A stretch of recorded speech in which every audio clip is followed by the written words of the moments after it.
Hello there. Be in no doubt, fellow true Brexiteers, this is a worrying Brexit development.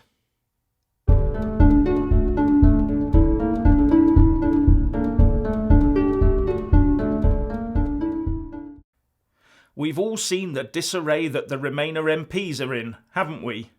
They appear to be getting more desperate by the day to try and stop the UK leaving the EU on the 31st of October. They claim they want to stop a no-deal Brexit, but we know what they are all really angling for, don't we? But they can't even agree on how to stop Brexit or what to offer in its place without using the R word, revoke. But there is now another equally unsettling plan being hatched. And this one comes from a slightly unexpected quarter, and it sounds Brexit supportive on the face of it, but there are hidden dangers. The idea is that in order to stop a no-deal, it is said that up to 50 Labour MPs would side with the Boris Johnson government to vote through any deal he comes up with, rather than face a no-deal. According to the Express, Labour MP Stephen Kinnock now regrets not voting for Theresa May's withdrawal agreement surrender treaty, saying, "We had guarantees on workers' rights, a customs union at least until the next election, and even a vote on a second referendum at committee stage. We should have gone for that. I regret it deeply." And he said that a large number of his Labour colleagues would vote with the government if it could get a deal with the EU. But the problem for me is that the only deal that the EU will countenance is the withdrawal agreement, Irish border, backstop and all. And the only change I can see to that deal would be to tinker with the political declaration to try and make the backstop look more palatable. This is backed up by a report in The Sun saying that Angela Merkel will be saying no to any request from Boris to renegotiate the withdrawal agreement itself.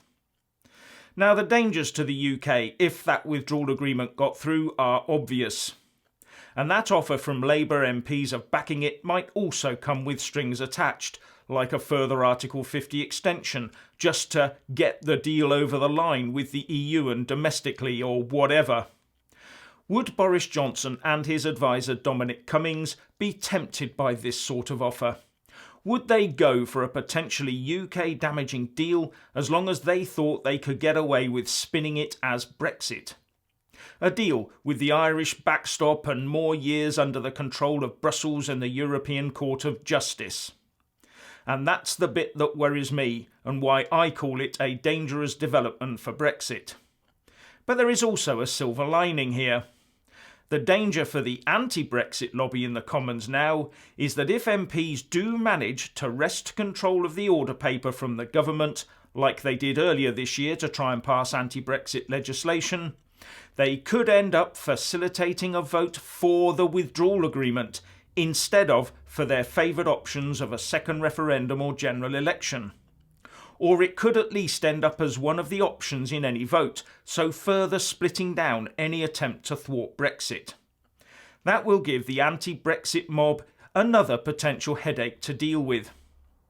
But we must also not forget the political declaration that Theresa May couldn't get the House to agree to either.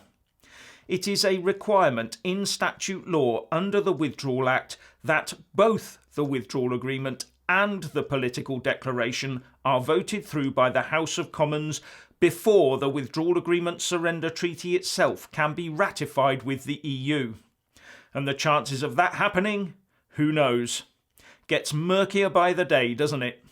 And every time politicians open their mouths and say these sorts of things, it just muddies the water further while hindering not just the government, but thankfully also the majority pro-Remain faction in Parliament.